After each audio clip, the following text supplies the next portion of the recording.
Brand new whip, just hopped in. I got options, I can pass that bitch like Stockton.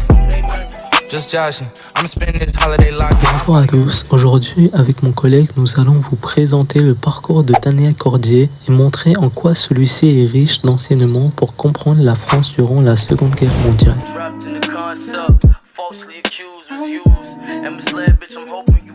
Rest in peace.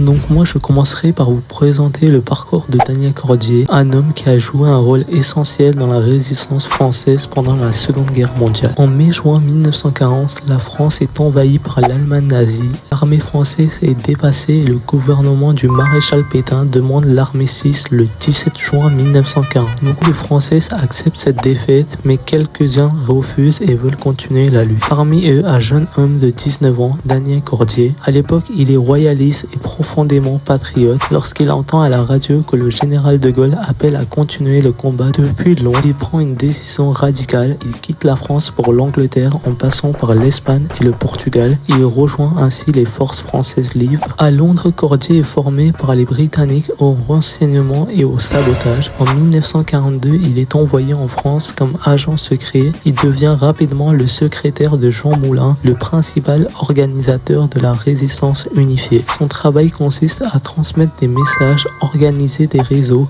gérer les finances et assurer la communication entre Londres et les résistants en France. Il assiste Jean Moulin lors de la création du Conseil national de la résistance qui unifie les différents groupes résistants sous l'autorité de De Gaulle. La résistance intérieure est composée de plusieurs mouvements, combat, libération, francs-tireurs. Ce sont des groupes nés en zone sud, animés par des intellectuels et des patriotes. Puis de la défense de la France, Front National, différent du parti actuel, ceux de la libération. Ces réseaux agissent en zone occupée. Il y a aussi des groupes armés appelés maquis qui mettent des actions de sabotage contre les Allemands. Jean Moulin travaille à unifier ces mouvements pour donner plus de poids à la résistance face aux Alliés et préparer la libération de la France. Après la guerre, Daniel Cordier se consacre à l'écriture et à la recherche historique. Il devient un spécialiste de Jean Moulin et défend sa mémoire contre les critiques. Il passe plus de 20 ans dans les archives pour raconter avec précision l'histoire de la résistance.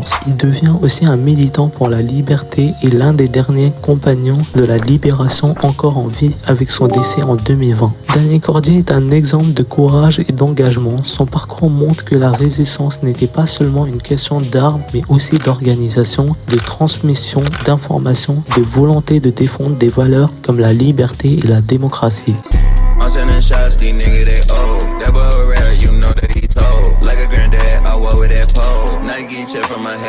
Bonjour à tous, je vais à présent vous parler de l'évolution personnelle et idéologique de Daniel Cordier, ainsi que de son rôle dans la mémoire et l'histoire de la résistance après la guerre.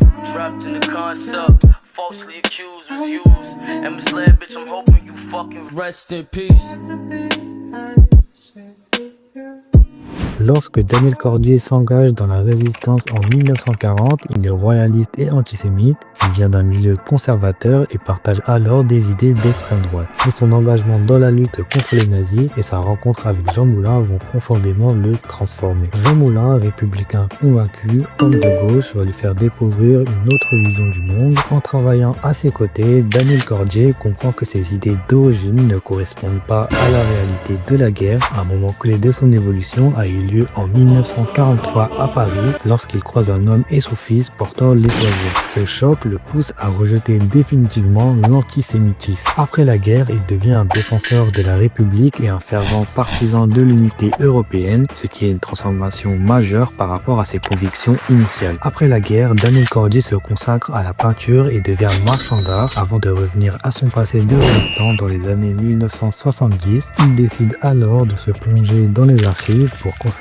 son expérience et défendre la mémoire de Jean Moulin. À cette époque, certains remettent en question l'action de Jean Moulin, voire l'accusent d'être un agent soviétique. Daniel Cordier passe plus de 20 ans à étudier les archives pour rétablir la vérité et publier des livres de référence. Il devient l'un des rares résistants reconnus comme historien par les spécialistes. Il insiste sur le fait que la résistance était très diversifiée et qu'il ne faut pas la mystifier. Selon lui, elle n'était pas une évidence pour tout le monde en 1940. Très peu de Français ont pris les armes dès les débuts et l'idée de la lutte était marginale à l'époque. Le parcours de Daniel Cordier montre aussi que la mémoire de la résistance n'est pas figée, elle évolue avec les époques et les recherches historiques. Dans les années d'après-guerre, on met surtout en avant une vision héroïque et unifiée de la résistance, incarnée par De Gaulle, mais à partir des années 1970, des débats apparaissent sur les divisions entre les résistants, le rôle du parti communiste ou encore l'ampleur réelle de l'engagement des Français. Daniel Cordier défend lui une approche rigoureuse et factuelle. Loin des mythes, il accepte aussi de parler de sa vie personnelle,